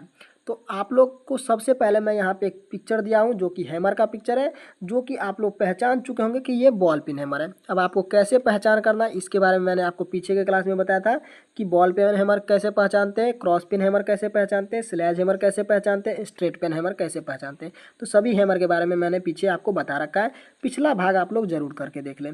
अब आपको इसमें बोला गया है कि ये आपका हैमर है और हैमर के फेस मतलब कि आपका फेस कहाँ है, तो ये नीचे वाला भाग जो है ये कहीं ना कहीं फेस है। और इस फेस को कहीं ना कहीं आप लोग को थोड़ी उत्तलता में क्यों बनाई जाती है, जो कि आप यहाँ देख रहे हैं थोड़ी उत्तलता में बनाई गई है। इस तरीके से आप देख रहे होंगे कि थोड़ी उत्तलता में बनाई गई। तो ये उत्तलता जो है यहाँ पे ये क्यों दी गई है, इस बात को आपको कहीं ना कहीं अच्छे तरीके से बताना है। ऑप्शन आप देख लीजिएगा, प्रभावी चोट बनाने के लिए, मतलब कि जब आप हैमरिंग कर रहे हैं तो हैमरिंग को अच्छे तरीके से करने के लिए कि आप सही से चोट लगा सकें, या तो किनारों की खुदाई से बचने के लिए। जब हम वर्क कर रहे हैं तो क्या होगा कि अगर हम लोग इसको पूरा एकदम 90 डिग्री में फ्लैट बनाएंगे तो क्या होगा, तो ये जो हमारा एंगल है ये हमारा टूटने का डर रहेगा। टूटने का डर क्यों रहेगा, तो ये हमारा पूरा 90 पे रहेगा और इस पर जब भी हम प्रेशर देंगे तो क्या होगा, ये या तो अपने आप को डैमेज कर लेगा, या तो अगर इससे सॉफ्ट मेटल पे हम हैमरिंग करेंगे तो उस मेटेरियल को क्या करेगा, अंदर की ओर धंसा देगा। कि अगर ये 90 डिग्री में हो और 90 डिग्री में होने की वजह से यहाँ क्या होगा, तो एंगल बनेगा। अब एंगल बनेगा तो अगर हम हैमर का उपयोग सॉफ्ट मटेरियल पे करेंगे तो क्या होगा, इसकी एंगल जो होगी वो उस जॉब में धंस जाएगी, जिससे क्या होगा, किनारे में खुदाई हो जाएगी। अगर ये हमारा क्या होगा कि हार्ड मटेरियल पे हैमरिंग कर रहे होंगे तो क्या होगा, हमारा ये टूट जाएगा, और टूट जाएगा तो हमारा हैमर ख़राब हो जाएगा। और हैमर ख़राब ना हो इसके लिए हम लोग क्या करते हैं, तो इसके फेस को थोड़ी उत्तल बना देते हैं, जिससे कि हम लोग आसानी से इसके बीच सेंटर से स्ट्राइकिंग कर सके, हैमरिंग कर सके। ठीक है, तो ये आपका कहीं ना कहीं उत्तलता देने का सबसे बड़ा रीज़न होता है कि आप लोग की जॉब में गहराई भी ना बने अगर सॉफ्ट मेटेरियल पे कर रहे हैं, और अगर हार्ड मेटेरियल पे हो तो हमारा हैमर का फेस भी ख़राब ना हो। तो ये दोनों बातें होती हैं। अगर इन दोनों में से जो भी ऑप्शन आपको ऑप्शन में दिखेगा वो आप आंसर करेंगे। अगला जो दिया गया है, to allow even lead on striking, मतलब चोट मारते समय एक समान लोड को अनुमति देने के लिए। तो एक समान अनुमति तो आप अपने हैंड के हिसाब से देंगे कि आप लोग कैसे दे रहे हैं, आप लोग फेस के हिसाब से स्ट्राइकिंग कर रहे हैं कि नहीं कर रहे हैं। काम की सतह को नुकसान से रोकने के लिए, आपका जो सतह है उसको नुकसान से रोकने के लिए करते हैं। तो ये आपको देखना है कि ये हमारे जॉब को नुकसान दे रहा है, तो उसको बचाने के लिए आप लोग ऐसा करते हैं। तो ऐसा तो आपके स्ट्राइकिंग पे डिपेंड करता है कि आप लोग किस तरीके से स्ट्राइक कर रहे हैं। तो आपको मैंने जो मेन रीज़न बताया कि आपका जो फेस की उत्तलता दी जाती है वो क्यों दी जाती है, तो आपके जॉब में कहीं ना कहीं गड्ढा ना बने, क्योंकि अगर सॉफ्ट मटेरियल पे होगा तो गड्ढा बन जाएगा, और अगर हार्ड मटेरियल पे होगा तो हमारा फेस ही ख़राब हो जाएगा। जबकि आपको पता है कि ये हमारा पेन होता है और ये हमारा फेस होता है, ये बीच में आई होल होता है और ये चीक कहलाता है। जिस चीक पे हमारा क्या होता है, तो मेटल लिखा रहता है, वजन लिखा रहता है, और ये हमारे किस कंपनी के द्वारा बनाया गया है वो लिखा रहता है, और इस भाग को हम लोग हैंडल कहते हैं। तो ये हमारा क्वेश्चन था जिसके बारे में मैंने आपको बताया कि हमारा जो हैमर का फेस जो होता है वो उत्तल में क्यों बनाया जाता है। तो इसका सही आंसर क्या होगा, to avoid begging of the edge, मतलब कि किनारे की खुदाई से बचने, मतलब कि इसकी जो किनारी है वो जॉब में ना धंसे। अगले क्वेश्चन की ओर बढ़ते हैं। अगला क्वेश्चन देखते हैं कि क्या पूछा गया हम लोगों को। क्वेश्चन नंबर 104 है, what is the name of hammer. अभी मैंने हैमर के बारे में आपको बताया, और हैमर के आपको कहीं ना कहीं अलग अलग हैमर के बारे में पूछा गया कि हैमर किस प्रकार का हैमर आपको दिखाया गया। इस हथौड़े का क्या नाम है, तो ये आपको कहीं ना कहीं पीडीएफ में दिया गया है, जो कि आपको ले लिया गया है, और आपको बाकी के जो ऑप्शन है जो यहाँ पर देखने को मिल जाएगा। सबसे पहले आपको बोला गया मैलेट हैमर। मैलेट हैमर क्या होता है, तो मैलेट मतलब होता है लकड़ी, लकड़ी या तो प्लास्टिक, जिससे हम क्या करते हैं, तो सॉफ्ट चीज़ों का हैमरिंग करते हैं, सॉफ्ट चीज़ों पे स्ट्राइकिंग करते हैं। तो ये हमारा लकड़ी का ज़्यादातर देखने को मिलता है मैलेट हैमर। मैलेट हैमर का उपयोग कहाँ करते हैं, तो जहाँ पे हम लोग को सॉफ्ट मटेरियल या तो फिनिश मटेरियल पे कहीं ना कहीं हैमरिंग करना हो और उस मटेरियल पे हमारा दाग न बने, तो इसके लिए हम लोग मैलेट हैमर का उपयोग करते हैं, जिससे कि हमारे जॉब का सरफेस खराब ना हो। उसके बाद आपको बोला गया है ball peen hammer. Ball peen hammer क्या होता है, तो जिसका पेन जो है, हेड जो वो कहीं ना कहीं बॉल के आकार का हो। तो बॉल के आकार का होगा तो हम उसे क्या बोलेंगे, बॉल पेन हैमर बोलेंगे। जबकि मैंने आपको एक चीज़ और बताई थी कि बॉल पेन हैमर या तो क्रॉस पेन हैमर या तो स्ट्रेट पेन हैमर जो होता है उसका वजन कितना होता है, तो वो वजन होता है 125 ग्राम से लेके 1.5 kg तक कहीं ना कहीं आपको देखने को मिल जाता है। तो ये बात मैंने आपको पीछे के क्वेश्चन में, पीछे के क्लास में बताया हुआ था, लेकिन मैंने फिर से बता दिया आप लोग को ताकि रिवीजन में रहे, आप लोग को रिमेंबर रहे। बाकी के पार्ट्स के बारे में आप जानते हैं कि ये हमारा चीक होता है, इधर क्या होगा, तो आई होल होगा, ये हमारा हैंडल है, और ये हमारा फेस है। ठीक है, और यहाँ पे इसे हम क्या कहते हैं, तो ये हमारा क्या होता है, शोल्डर होता है। तो इस हिसाब से आगे बढ़ेंगे। तो ऑप्शन जो है cross pin hammer. Cross pin hammer क्या होता है, क्रॉस पिन और स्ट्रेट पिन हैमर में मैंने आपको एक चीज़ बताई थी कि क्रॉस पिन हैमर को कैसे पहचानना और स्ट्रेट पिन हैमर को कैसे पहचानना। तो इसमें आप देख रहे होंगे कि इसका जो पिन है वो हमारे हैंडल के ठीक क्या है, विपरीत में है। जैसे कि ये पिन जो है आपको इस तरीके से दिखाया गया है, और जबकि हमारा हैंडल क्या है, इस तरीके से है। तो ये दोनों एक दूसरे को आपस में क्या कर रहे हैं, क्रॉस कर रहे हैं, इसीलिए हम क्या कहेंगे, तो इसे हम क्रॉस पिन हैमर बोलेंगे। जबकि आप स्ट्रेट पिन हैमर को देखेंगे तो स्ट्रेट पिन हैमर का इस तरीके से आपका कहीं ना कहीं पिन है और हैंडल भी इसी तरीके से है। तो ये दोनों एक दूसरे के समांतर है, एक दूसरे के पैरेलल है, इसीलिए इसे क्या कहा जाता है, तो स्ट्रेट पिन हैमर बोला जाता है। तो क्रॉस पिन हैमर और स्ट्रेट पिन हैमर को हम लोग कैसे पहचानते हैं ये बात आप जी देख लिए। उसके बाद आप लोग को मैंने बता दिया कि इसका वजन कितना होता है। और ये बॉल पिन हैमर और क्रॉस पिन हैमर और स्ट्रेट पिन हैमर जो होता है इसमें सिर्फ पिन का ही अंतर होता है, बाकी सारे पार्ट्स जो होते हैं वो कहीं ना कहीं समान होते हैं। तो आपको मैंने बॉल पिन हैमर में सारा बात बता रखा है, तो आप लोग को इस तरीके से रिमेंबर रखना है। अब आपको जो क्वेश्चन पूछा गया था कि इस हैमर का क्या नाम है, तो यहाँ पर हैमर आपको कहीं ना कहीं मैच करता हुआ दिख गया होगा कि क्या है, कि इसके फेस इस तरीके से है, क्या है इस तरीके से, और जबकि हमारा हैंडल क्या है इस तरीके से। तो ये एक दूसरे को क्या कर रहे हैं, क्रॉस कर रहे हैं। तो इस हिसाब से आप समझ गए होंगे कि इसका क्या आंसर होने वाला है। तो इसका सही आंसर होने वाला है आपको क्रॉस पिन हैमर, जिसको आप लोग टिक करने वाले हैं। क्रॉस पिन हैमर को आप लोग टिक कर लेंगे। जबकि आपको एक और ऑप्शन दिया गया जिसके बारे में मैंने आपको अभी नहीं बताया, straight pin hammer. Straight pin hammer हमारा ये पिन हैमर होता है जो कि आपका हैंडल के सीध में होता है, जिसकी वजह से इसे स्ट्रेट पिन हैमर कहते हैं। तो आशा करते हैं कि ये क्वेश्चन अच्छे तरीके से समझ में आ गया होगा और आप लोग इस क्वेश्चन को समझ चुके होंगे। तो अगले क्वेश्चन की ओर बढ़ेंगे और अगले क्वेश्चन में हम आपको बताने की कोशिश करेंगे। आज के क्लास का 10 नंबर क्वेश्चन, जिसके बारे में मैं आपको बता दूं, what is the name of angle between the axis of chisel and job surface while chipping. जब हम चीपिंग करते हैं तो चीपिंग करते समय छेनी के अक्ष और जॉब की सतह के बीच कौन सा कोण बनता है, उसका आपसे नाम पूछा गया। ठीक है, तो मैंने आपको इस क्वेश्चन को कई बार समझाया है और आपको इस बार एक बार फिर से समझा देता हूँ ताकि आप लोग को अच्छे से समझ में आए। जैसे कि आप लोग ये देख रहे हैं कि मान लीजिए कि ये हमारा वर्टिकल साइड है और ये हमारा क्या है, हॉरिजॉन्टल साइड है, जो कि जॉब का सरफेस हो सकता है। हम एक इस तरीके से जॉब को बनाते हैं और जॉब क्या करते हैं, तो ये तरीके से हमारा जॉब है। ठीक है, इसमें अगर हम चिप्स की कटिंग दिखाएं आपको, तो ये हमारा क्या है, तो इस तरीके से चिप्स की कटिंग होगी जो कि हम चीपिंग कर रहे हैं। चीपिंग करते समय हमारे चीजल के द्वारा कहीं ना कहीं 3 से 4 एंगल बनाए जाते हैं, जिस एंगल के बारे में आपसे बार बार क्वेश्चन पूछा जाता है। तो सबसे पहला एंगल जो होता है वो हमारा होता है जॉब के हॉरिजॉन्टल लाइन, मतलब कि जब जॉब हमारा होता है उसकी सतह से लेके हमारा जो चीजल का निचला फेस होता है उस निचले फेस के बीच जो कोण बनता है उसको हम लोग क्या कहते हैं, तो उसको हम लोग अल्फा से डिनोट करते हैं, उसको हम लोग बोलते हैं क्लीयरेंस एंगल। और क्लीयरेंस एंगल जितना ज़्यादा होगा उतना हमारा चीजल क्या करेगा, हमारे जॉब के अंदर डिग करेगा। और अगर हमारा क्लीयरेंस एंगल क्या होगा, कम होगा, तो हमारा चीजल स्लिप करेगा। इसीलिए हम लोग को क्लीयरेंस एंगल और रैक एंगल पर ध्यान रखना है कि हम लोग इस तरीके से सेट करें मटेरियल के अकॉर्डिंग कि हमारा चीजल उस जॉब को कटिंग कर सके, चिपिंग कर सके। इसके बाद आप लोग को एक और चीज़ देखनी है कि जब आप लोग चीजल के पॉइंट से एक एक्सिस खींचेंगे बीच से सेंटर लाइन से, तो हमारा क्या है कि जॉब की सतह से इस तरीके से देख लीजिए आप कि हमारे जॉब की सतह से क्या होगा, तो एक नए कोण का निर्माण होगा। ये जो हमारा कोण होता है ये हमारा कोण होता है एंगल ऑफ इंक्लाइनेशन। ठीक है, एंगल ऑफ इंक्लाइनेशन होता है। उसके बाद आगे की बात कर ले तो अगला फेस जो होगा वो हमारा चीजल का जो ऊपरी फेस होगा, ऊपरी फेस को, और उसके बाद हमारा निचली फेस जो हमारा चीजल का निचली फेस होगा, इन दोनों के बीच में जो एंगल बनेगा ये वाला एंगल, इसे हम लोग क्या बोलते हैं, तो इसे हम लोग बोलते हैं पॉइंट एंगल या तो कटिंग एंगल बोलते हैं। और इसके बाद चौथा एंगल जो होता है जिसके बारे में आपको मैं समझा दूं, हमारा जो वर्टिकल फेस होता है, जैसे कि हमारा जॉब का जो हम चिपिंग कर रहे थे, तो एक न एक कोई वर्टिकल फेस होगा और चीजल के ऊपरी फेस का जो एंगल होगा उसे हम लोग कहते हैं गामा। तो गामा का हम लोग क्या कहते हैं, तो वो होता है हमारा रैक एंगल। रैक एंगल हमारा अगर ज़्यादा होगा तो चीजल क्या होगा, तो चीजल ज़्यादा झुका हुआ होगा, जिसकी वजह से क्या होगा, चीजल स्लिप करेगा। और रैक एंगल कम होगा तो चीजल ज़्यादा खड़ा होगा और खड़ा होने की वजह से वो जॉब में डिग करेगा। आपको क्वेश्चन जो पूछा गया, अब इस क्वेश्चन की ओर लौट चलते हैं और क्वेश्चन के बारे में आपको बताने की कोशिश करते हैं। पूछा गया था कि चीपिंग करते समय अक्ष, और अक्ष मतलब कि हमारा जो चीजल लगा रहता है उसके बीच का जो अक्ष होता है, ये पॉइंट की बात कर रहा है, ये जो हमारा बीच का सेंटर है, हम इसको इरेज कर देते ताकि आपको समझ में आ सके। हमने इसको इरेज कर दिया और इसके बीच से एक क्या करेंगे, तो एक सेंटर लाइन ले जाएंगे जिसे हम लोग क्या कहते हैं, तो अक्ष कहते हैं, एक्सिस कहते हैं। और उसके बाद बोला है कि जॉब की सतह से, कहाँ से, जॉब की सतह, तो जॉब की सतह हमारा ये वाला सतह हो जाएगा। इन दोनों के बीच बनने वाले कोण, तो ये कोण हमको क्या कहेंगे, तो हमने अभी बताया कि इसे हम लोग एंगल ऑफ इंक्लाइनेशन कहते हैं। ऑप्शन में ढूंढेंगे और टिक कर लेंगे। तो ऑप्शन नंबर डी जो हमारा है सही आंसर हो जाएगा, एंगल ऑफ इंक्लाइनेशन। आप लोग इसको लिख लेंगे अपने कॉपी में। रैक एंगल क्या होता है? तो रैक एंगल के बारे में मैंने बताया कि ये हमारा जो ऊपर वाला सतह जो होता है इसके बीच में बनने वाले कोण को हम रैक एंगल कहते हैं। पॉइंट एंगल मतलब कि चीजल के दोनों फेस के बीच में जो कोण बनता है उसे पॉइंट एंगल कहते हैं।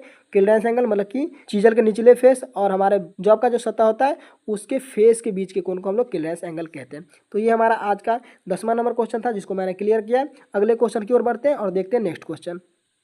What is the property of metal that permitted no permanent destruction before the breaking? मतलब कि धातु की वह प्रॉपर्टी क्या है जो टूटने से पहले क्या होता है, जब वो टूटना चाहता है टूटता है उससे पहले कोई अस्थायी विकृति की अनुमति नहीं देता है। मतलब कि अगर हम उस पर कोई फोर्स डालते हैं तो उसमें कोई डिफॉर्मेशन नहीं होता है, वो अपने रूप में कोई परिवर्तन नहीं करता है, सीधे क्या होता है टूट जाता है, वो अपने अंदर अस्थायी विकृति नहीं दिखाता है। तो इसके लिए आपको ऑप्शन को समझना है और वो ऑप्शन को समझकर देखना है। पहला ऑप्शन दिया गया ऑप्शन नंबर ए में टेनासिटी। टेनासिटी क्या होता है? तो टेनासिटी होता है कि जब हम किसी वस्तु पे, जैसे कि मान लीजिए कि ये हमारा क्या है, एक वस्तु है और इस वस्तु पे हमने क्या किया, तो इधर से भी फोर्स लगाया इधर की ओर और इधर से भी हमने फोर्स लगाया इधर की ओर। ठीक है, ये हमने फोर्स लगाया। अब फोर्स लगाने के बाद क्या हुआ, तो ये आपस में क्या हुआ, दोनों साइड में से किसी भी साइड भी अपने रूप में परिवर्तन किया और ये तनाव को अपने ऊपर झेल लेता है, दृढ़ता को झेल लेता है। इसे हम लोग ट्रेनासिटी कहते हैं। ठीक है, इस बात को आप याद रखेंगे। आगे जो दिया गया ऑप्शन, दूसरा ऑप्शन को देखते हैं। हार्डनेस। हार्डनेस क्या होता है? तो हार्डनेस होता है कि जिसमें धातु क्या होती है, जल्दी से कटने या तो जल्दी से घिसने की अनुमति नहीं देता है। वो काफ़ी हार्ड होता है, अपने आप को जल्दी कटने नहीं देता है या तो टूटने नहीं देता है। इसके अलावा क्या कहते हैं, तो इसका काटने का जो प्रतिरोध होता है वो भी काफ़ी ज़्यादा होता है। हार्डनेस मतलब कि वो ज़्यादा हार्ड होगा। ब्रिटेनलेस क्या होता है? ब्रिटेनलेस मतलब कि भंगुरता। भंगुरता के बारे में मैं आपको बता दूं, यह वह गुण है जिस पे क्या करते हैं कि अगर हम लोड देते हैं, जैसे कि मान के चलिए ये हमारा जॉब है और इस पे हम क्या करते हैं, तो इस पे हम अचानक से लोड देते हैं, तो ये लोड को क्या करेगा, लोड को सहने से पहले अपने अंदर कोई भी विकृति नहीं दिखाएगी। अगर इस पे हम अचानक से लोड देते तो यह क्या होगा, ब्रेक हो जाएगा, टूट जाएगा। तो यही आपसे क्वेश्चन भी पूछा गया था कि अगर हम किसी जॉब पे, वह क्या प्रॉपर्टी है कि अगर किसी जॉब पे हम कोई फोर्स डालेंगे तो वो टूटने से पहले कोई विकृति नहीं दिखाएगी, वो सीधे टूट जाएगा। तो वो आपका ब्रिटेनलेस ही होता है, जो कि ऑप्शन नंबर आपको सी में देखने को मिल चुका है और इसको आप लोग कहीं ना कहीं टिक कर लेंगे। उसके बाद अगला जो ऑप्शन दिया गया वो है टफनेस। टफनेस क्या होता है? वो हमारे ब्रिटेनलेस के ठीक विपरीत होता है। जैसे कि ये क्या करता है, तो ये अचानक से लोड पड़ने पे टूट जाता है, लेकिन टफनेस क्या होता है, तो टफनेस टूटता नहीं है, वो चादर के रूप में कहीं ना कहीं फैल जाता है, वो अपने रूप में परिवर्तन कर लेता है और वो टूटता नहीं है जल्दी। ठीक है, वो लोड सहन करने की क्षमता रखता है, उसे हम लोग टफनेस कहते हैं। ओके, इसके बाद हम लोग आगे की ओर बढ़ेंगे। आपको ये क्वेश्चन क्लियर हो चुका होगा, अगर नहीं क्लियर हुआ तो मैं आपको फिर से एक बार ऑप्शन को टिक करवा देता हूँ ताकि आपको अच्छे से समझ में रहे। ओके, तो इसका सही आंसर क्या हो जाएगा, ब्रिटेनलेस, जो कि भंगुरता होता है। इस पर अगर हम अचानक लोड दें तो क्या होगा, हमारा जॉब जो है लोड को सहन नहीं कर पाएगा, इसमें अस्थायी विकृति नहीं होगी और वो टूट जाएगा। नेक्स्ट क्वेश्चन की ओर चलते हैं। नेक्स्ट क्वेश्चन क्या पूछा गया है, आप लोग को अगला क्वेश्चन जो है पिक्चर से रिलेटेड दिया गया है, जो कि आपको पिक्चर कहीं ना कहीं आपके पीडीएफ में दिया गया है। ये आपको पिक्चर दिया गया है जिसमें पूछा गया name the part marked as x in depth micrometer. इसका क्या नाम है, तो डेप्थ माइक्रोमीटर इसका नाम है, जिसके बारे में आपसे पूछा गया कि गहराई माइक्रोमीटर मतलब कि डेप्थ माइक्रोमीटर में एक्स के रूप में चिन्हित भाग का नाम बताना है। तो आप लोग को बड़े मज़ेदार तरीके से मैंने आपको आउटसाइड माइक्रोमीटर के बारे में बताया था और आज हम लोग के पास डेप्थ माइक्रोमीटर का पहला क्वेश्चन आया है। तो आप लोग को मैं इसके पार्ट्स के बारे में पहले बताऊंगा, तब जाके आपको इसके क्वेश्चन के बारे में बताऊंगा और फिर जाके इसका उपयोग कहाँ किया जाता है ये भी बताने वाला हूँ। तो आप लोग अच्छे तरीके से अपने कॉपी में इसका नोट्स बनाते चलिएगा। सबसे पहले हम लोग ऊपर से स्टार्ट करेंगे। ये जो हमारा भाग होता है, इस भाग को हम लोग क्या कहते हैं, तो इसे हम लोग रेचेट स्टॉप या तो कैप भी बोलते हैं। हम नाम नहीं लिखेंगे, हम सिर्फ उसका पहला अक्षर लिख देंगे, आप लोग पूरा उसका नाम हमसे सुनेंगे और फिर लिखेंगे। तो इसको रेचेट स्टॉप या तो कैप भी बोला जाता है। ठीक है, कैप क्यों बोला जाता है, तो इसकी मदद से हम लोग क्या करते हैं, तो अपने डेप्थ माइक्रोमीटर में जो होता है, हम जो एक्सटेंशन रॉड लगाते हैं उसको हम लोग कहीं ना कहीं क्लैंप करते हैं। तो इसका ये वर्क होता है। उसका नीचे जब आएंगे तो ये हमारा क्या है, तो ये हमारा भाग है, इसे हम लोग क्या कहते हैं, थिम्बल कहते हैं। क्या कहते हैं, थिम्बल कहते हैं। जिसपे क्या होता है, तो राउंड में 50 भागों में ग्रेजुएशन कटे होते हैं। आपको ये बात भी याद रखनी है। उसके बाद नीचे जब आएंगे तो अगला भाग जो हमारा दिखाएगा, ये भाग हमारा क्या है, तो ये भाग हमारा होता है स्लीविया वैरल, जो कि आपको आउटसाइड माइक्रोमीटर में भी देखने को मिला था। उसके बाद ये जो एक्स के रूप में भाग मार्क किया हुआ है, इस भाग को हम लोग क्या कहते हैं, तो इस भाग को हम लोग कहते हैं लॉक नट। क्या कहते हैं? लॉक नट, जो कि आपको कहीं ना कहीं याद रखना है। और यही क्वेश्चन आपसे पूछा गया कि एक्स के रूप में चिन्हित भाग का आपको नाम बताना है, तो ये नाम मैंने आपको बता दिया, लॉक नट। उसके बाद ये जो आप देख रहे हैं ये वाला भाग, ये भाग को हम लोग क्या कहते हैं? तो इस भाग को हम लोग कहते हैं बेस या तो स्टॉक भी कहते हैं। क्या कहते हैं? स्टॉक या तो हम लोग बेस भी बोल सकते हैं। इस बात को आप याद रखिएगा।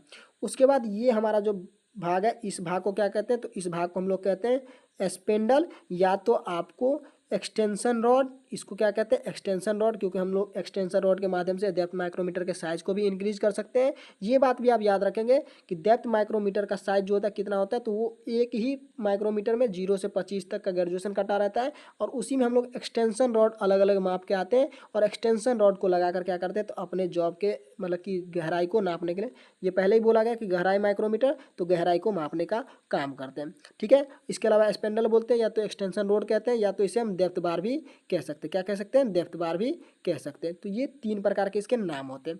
तो ये हमारे पार्ट से रिलेटेड था, जितना भी पार्ट्स होता है इसका, हमने ये सारी बातें आपको समझाने की कोशिश की, और किसका किसका क्या उपयोग है ये भी मैंने आपको बता दिया।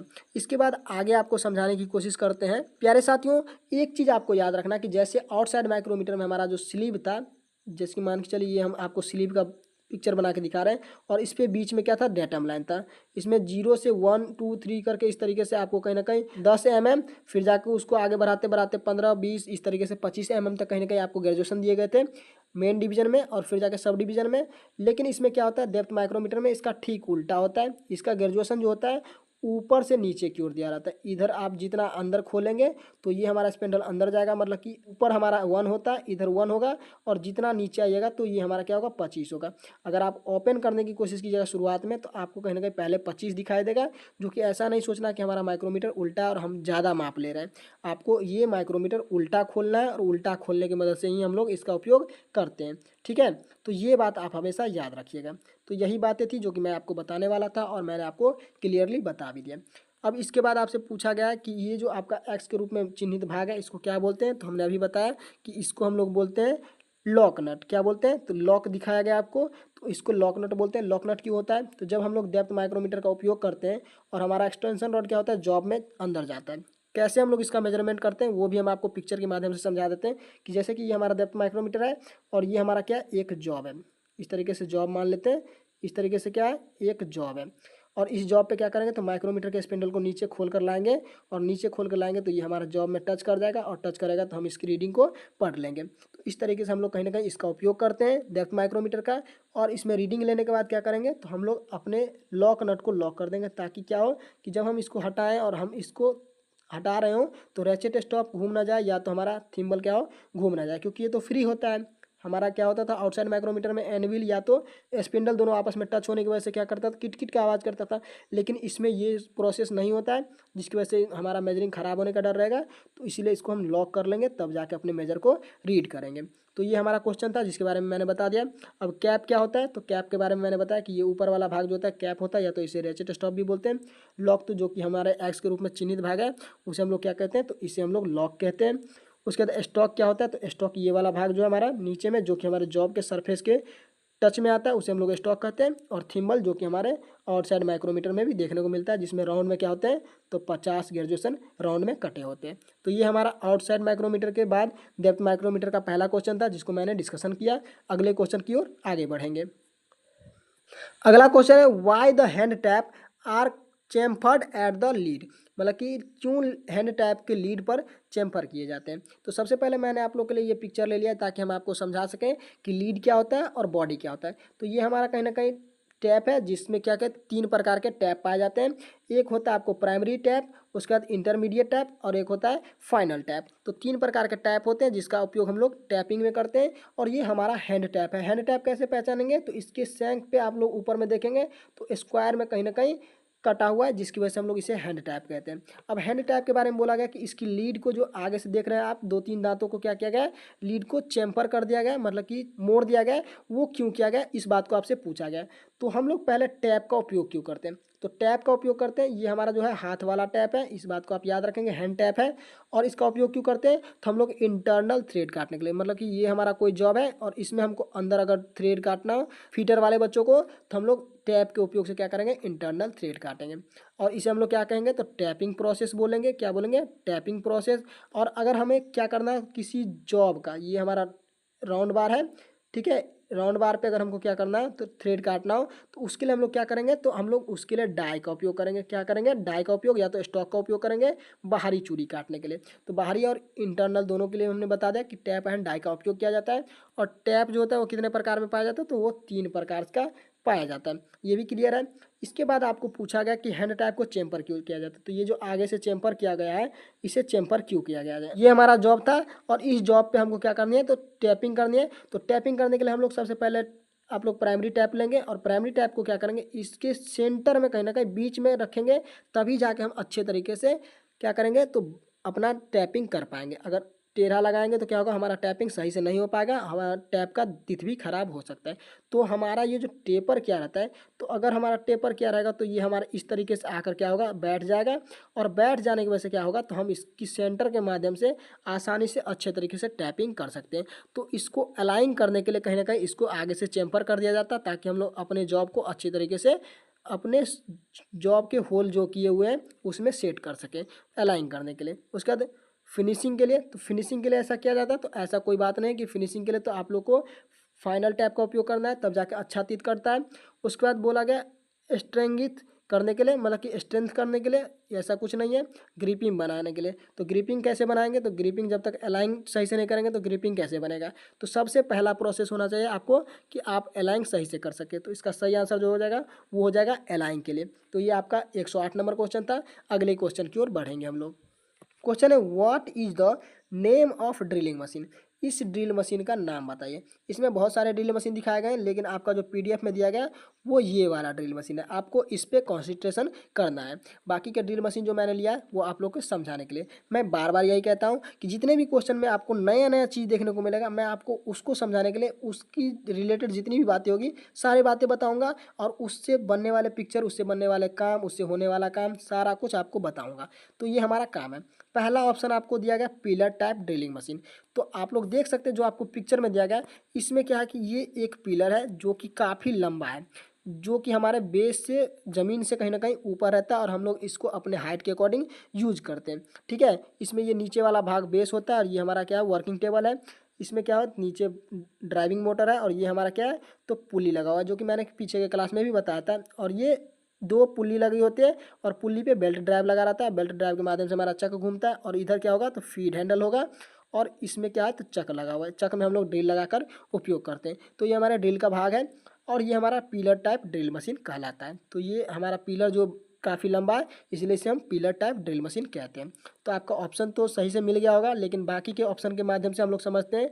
दूसरा बोला गया gang drilling machine. Gang drilling machine क्या होता है, तो गैंग ड्रिलिंग मशीन कोई अलग प्रकार का मशीन नहीं होता। उसमें क्या किया जाता है, तो ड्रिल मशीन का एक गैंग बना दिया जाता है। गैंग मतलब कि जैसे कि आप लोग अकेले हैं तो आप लोग को सिंगल आदमी बोला जाएगा, मतलब कि ड्रिल बोला जाएगा, अकेले ड्रिल को ड्रिल बोला जाएगा।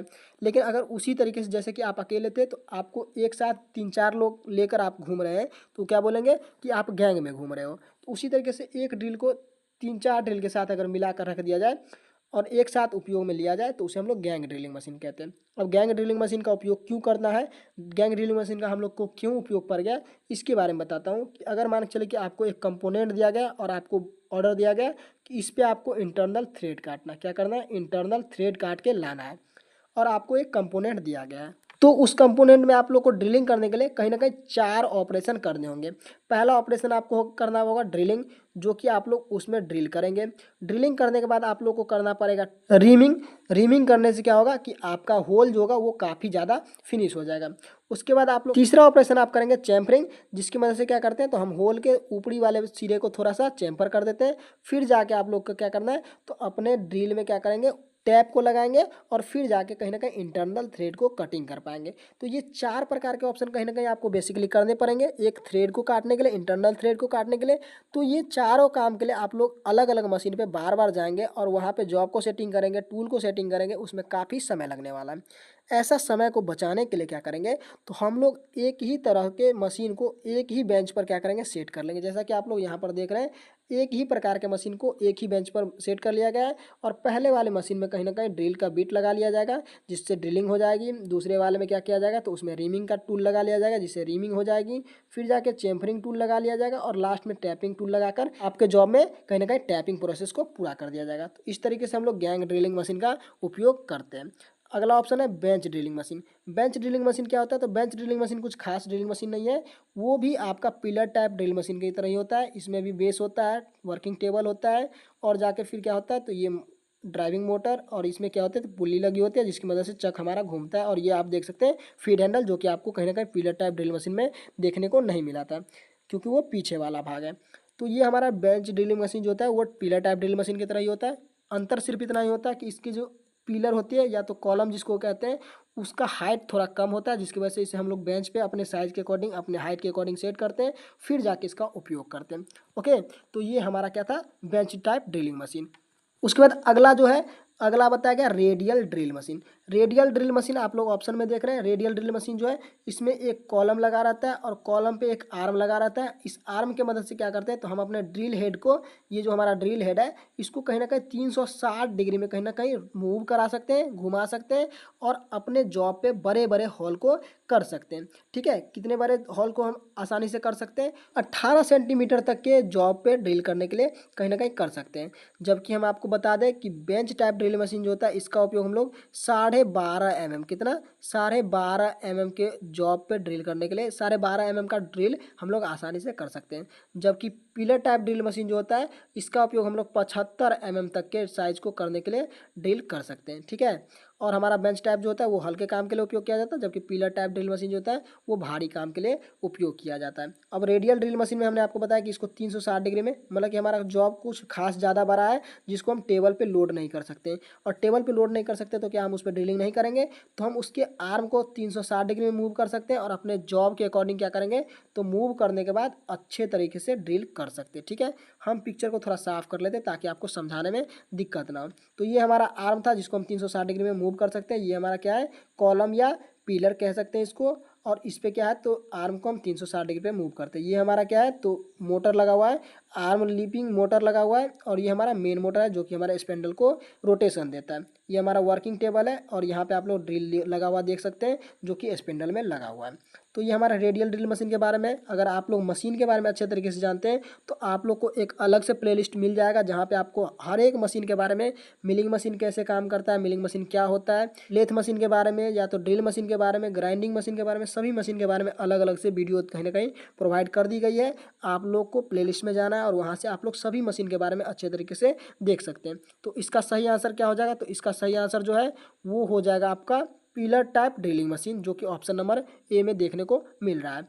और अब अगले क्वेश्चन को देख लेंगे ताकि हम लोग अपने क्लास को ख़त्म कर सकें, क्योंकि क्लास थोड़ा लंबा हो रहा है इसलिए हम लोग क्लास को अब ख़त्म करेंगे। तो आज के क्लास का हम लोग ये आखिरी क्वेश्चन देख रहे हैं, what is the reading of outside micrometer in British system. यहाँ पे आप लोग को पहले ही ब्रिटिश सिस्टम के बारे में लिख कर दे दिया गया है। हमने आपको पहले बताया था कि आपसे माइक्रोमीटर की रीडिंग जब पूछी जाएगी तो पहले आपको मीट्रिक में है या ब्रिटिश में है इस बात को देख लेना है, तब जाके आपको रीडिंग लेना है। तो यहाँ पे ब्रिटिश के बारे में बोल दिया है, इस बाहरी माइक्रोमीटर ब्रिटिश की रीडिंग क्या होगी ये आपको पूछा गया है।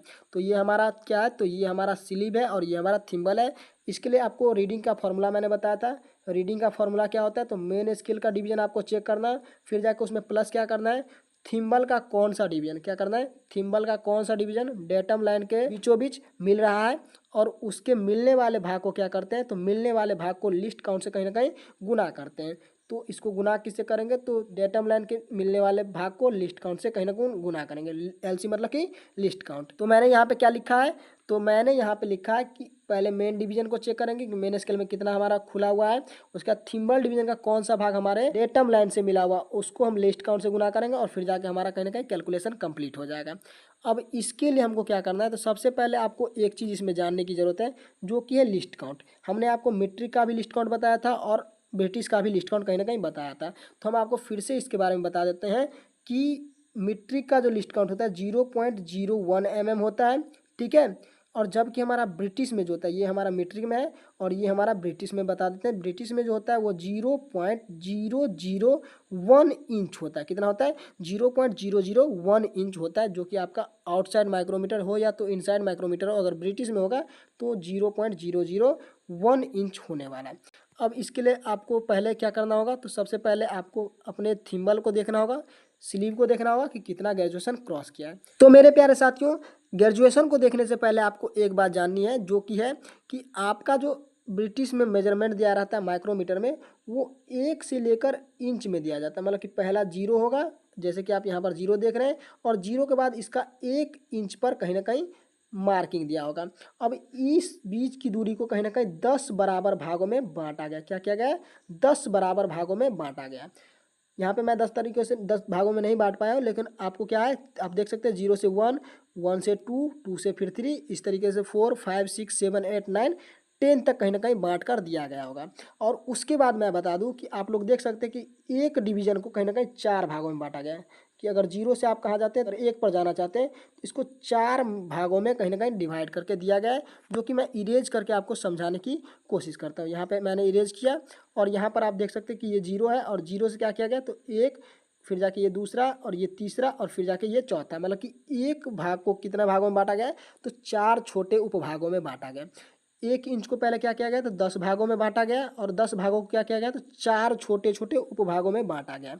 तो ये आपको याद रखना है। ये मैंने आपको क्यों बताया? क्योंकि आपको इससे कैलकुलेशन करनी होगी। तो टोटल इस हिसाब से हम क्या कहेंगे कि हमारे स्लीव पे कितना ग्रेजुएशन होने वाला है, कितना भाग होने वाला है। तो इस हिसाब से हमारा टोटल ग्रेजुएशन 40 होने वाला है। और 1 इंच को हम इसके बराबर कह सकते हैं। 1 इंच को किसके बराबर कह सकते हैं? तो 1 इंच को हम लोग 40 भाग के बराबर कह सकते हैं। अब हम लोग 1 इंच को जब 40 भाग के बराबर कहेंगे, तो 1 भाग का मान हम कैसे निकालेंगे? 1 इंच बटा 40 करेंगे, तभी जाके हमारे 1 भाग का मान निकलेगा। और इसके बाद हमको क्या करना है, तो अपने थिम्बल को या तो अपने स्लीव को चेक करना है। तो आप लोग देख सकते हैं कि यहाँ पे 1 भाग निकला हुआ है, फिर जाके दूसरा भाग, और ये तीसरा भाग। तो 3 भाग हमारा क्रॉस किया हुआ है, और 1 भाग को 4 उपभागों में बांटा गया। तो इस तरीके से हम समझेंगे कि 1 तक जाने में हम लोग ने 4 उपभाग को क्रॉस किया है, 2 तक जाने में 4 दूना 8, और 3 तक जाने में 4 तिया 12। इस तरीके से हमने कितना किया है, तो 12 उपभागों को कहीं ना कहीं क्रॉस किया है। उस 12 के बाद हम देख रहे हैं कि ये 13वां भाग है, और एक यहाँ पे 14वां भाग है, जो कि 0 को जस्ट कंप्लीट करके आगे बढ़ा है। ठीक है, तो ये 14 भाग कहीं ना कहीं कंप्लीटली दिख रहा है। यहाँ पे 14वां भाग थोड़ा नहीं दिखाई दे रहा है मैं, लेकिन इसको जैसे कि आपको थिम्बल पे दिखाया गया ग्रेजुएशन, तो इसने कहीं ना कहीं कंप्लीट करके आगे बढ़ा, तभी जाके 7, 8, 9 पे कंप्लीटली आगे पहुँच पाया है। तो कहीं ना कहीं कंप्लीट किया है तभी आगे बढ़ा। तो ये 14 भाग है। तो 14 भाग का अगर हमको मान निकालना है तो क्या करेंगे? जैसे कि हमने 1 भाग का मान निकाला, तो इस 14 भाग के मान को निकालने के लिए हम लोग क्या करेंगे? 14 बराबर क्या करेंगे?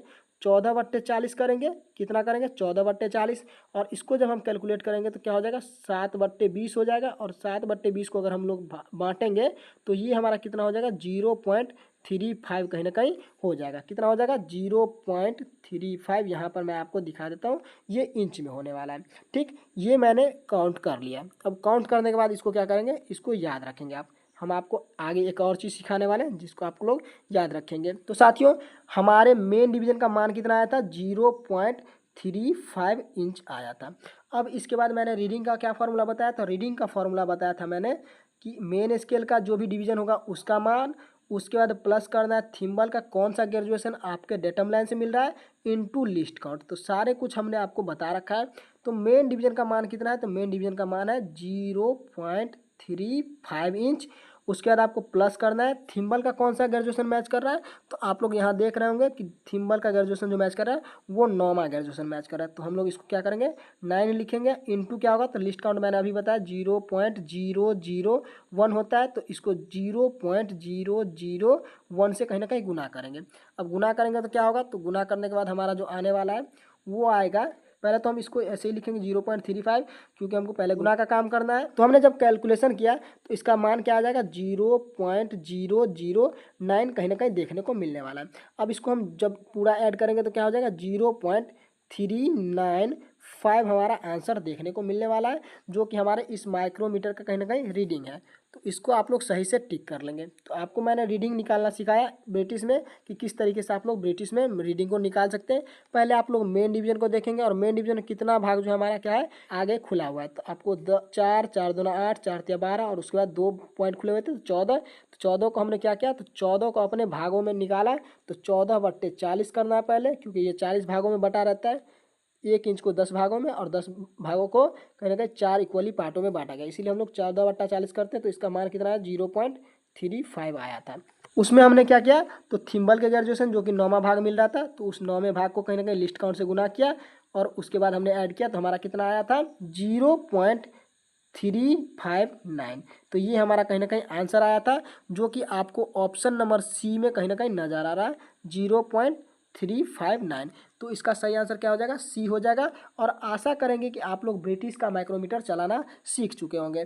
तो इस तरीके से मैंने आपको ब्रिटिश का माइक्रोमीटर भी चलाना सिखा दिया। कुछ मशीन्स थे जिसके बारे में भी मैंने बताया। तो आप लोग अच्छे तरीके से, हमको लगता है कि नोट्स बना रहे होंगे। जो भी मैं बताने की कोशिश करता हूँ आप लोग अच्छे से समझ रहे होंगे। अगर समझ में नहीं आता तो आप लोग हमें कमेंट में ज़रूर बताएंगे कि सर ये चीज़ हम नहीं समझ पाए, फिर से बताने की कोशिश करें। तो मैं आप लोग को भाई फिर से बता दूंगा, ताकि आप लोग को जीवन में तकलीफ ना हो, क्योंकि ये सारे क्वेश्चन क्या है कॉम्पिटेटिव एग्जाम में भी पूछे जाते हैं और आपके ITI में भी जो अभी एग्जाम होने वाला है उसमें भी कहीं ना कहीं पूछा जाएगा। तो आप लोग अपने करियर के साथ अच्छे से बने रहेंगे, अपने करियर को ध्यान देंगे और अपने करियर पे फोकस करेंगे। ठीक है, तो आशा करते हैं कि ये जो हमारा पढ़ाने का तरीका ऑप्शन वाइज, आपको सारे ऑप्शन के तरीके से मैं पढ़ाता हूँ, तो आप लोग को समझ में आता होगा, आप लोग समझते होंगे। तो अगर समझते हैं तो कमेंट में 15 अगस्त तक कम से कम 50 कमेंट जय हिंद का होना चाहिए। तो मैं 50 कमेंट का टारगेट रखता हूँ, आप इस टारगेट को जरूर पूरा करेंगे, हमारे जितने भी साथी होंगे। तो इसी टारगेट के साथ हम लोग आपसे विदा लेंगे। आप लोग अपना ख्याल रखेंगे, स्वस्थ रहेंगे, मस्त रहेंगे और पढ़ाई को कंटिन्यूसली बनाए रखेंगे। अगले भाग में जब हम आपसे जुड़ेंगे तो आप लोग फिर से लाइव में आइएगा और क्लास को एंजॉय कीजिएगा। मिलेंगे अगले वीडियो में, तब तक के लिए जय हिंद, जय भारत, वंदे मातरम।